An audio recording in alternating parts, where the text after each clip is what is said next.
덕수궁 정문은 대한문인데요.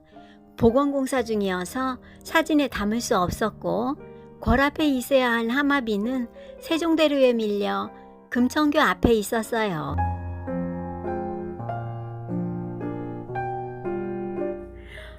이건 가을날의 추억 소환인데요. 바람에 흩날리는 단풍이 또 하나의 수채화를 그리고 있죠. 덕수궁의 가을도 단풍과 함께 이렇게 깊어가는군요.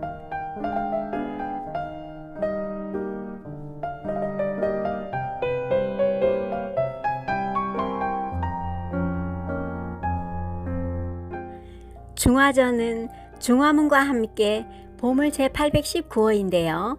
덕수궁의 정전이지요. 처음엔 중층이었는데 화재로 소실되어 단층으로 재건하였답니다. 고종은 궁궐의 위용을 갖추기 위해 덕수궁 확장에 힘썼고 중화문을 둘러싸고 주변에 행각도 많았는데요. 일제강점기에 모두 헐리고 현재의 모습이 되었다네요.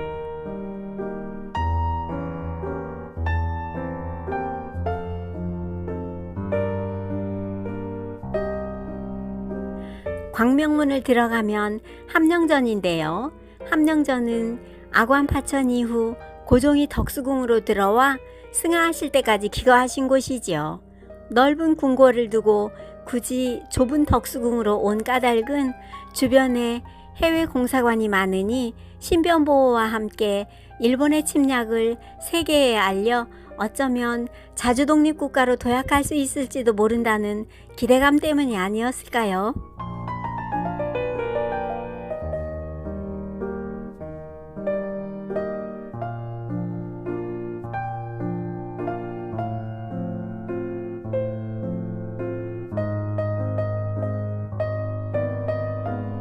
덕홍전은 고종이 외국 사신을 접견하던 곳으로 외부는 전통적인 한국 건축 양식이지만 내부는 서양식인데요. 현재 상상의 정원 전시기간 동안에는 여러 작가의 작품을 모니터로 만날 수 있답니다.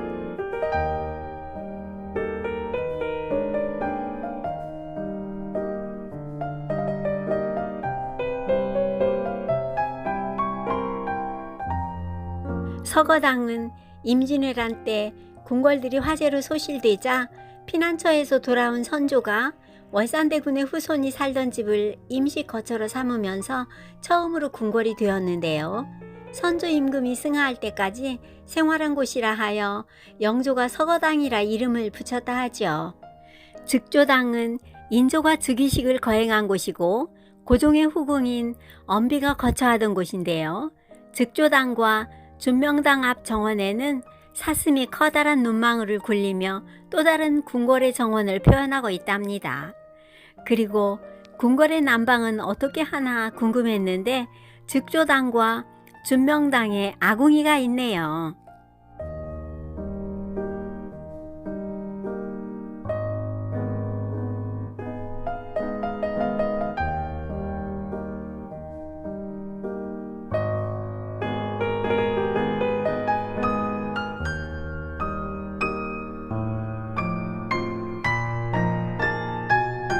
잔디밭 위의 상상의 정원은 폐목을 잘라 다듬고 그늘에 말려 규방에만 갇혀 살던 조선의 여인을 물감으로 그려 정원에 심어 놓았는데요.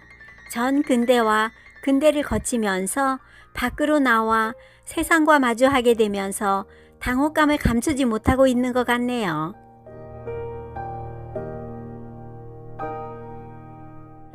원형 분수대의 맞은편에는 석조전이, 오른편에는 중화전이, 왼편에는 국립현대미술관 덕수궁관이 있는데요. 원형 분수대 옆에는 해시계도 있답니다. 석조전 대한제국 역사관은 대한제국기 황궁의 정전인 석조전을 원형 복원한 건축물로 대한제국의 생활사와 근대의 정치, 외교, 의례, 황실사를 전시하고 있는데요. 현재는 지하 1층만 공개하고 있는데 근대적 개혁, 상공업 육성, 신문물 도입 등 자주 근대 국가를 염원했던 대한제국의 역사를 엿볼 수 있고 대한제국 여권 탑본도 체험해 볼 수 있답니다.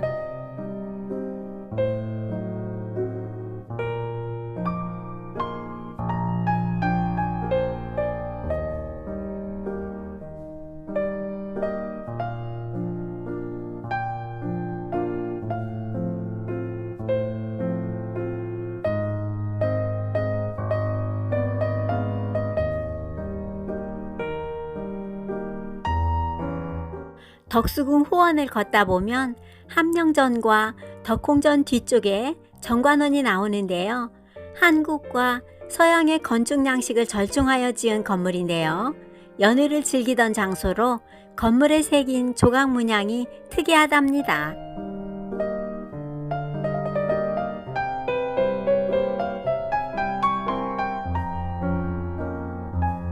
덕수궁 연지는 너무 작아서 모르고 지나치기 쉬운데요.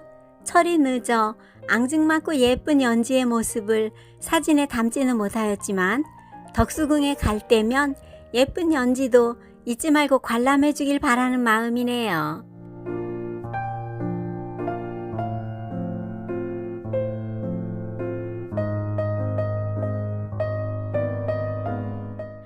낭만의 거리로 유명한 덕수궁 돌담길. 오늘 또 아베크족이 많네요.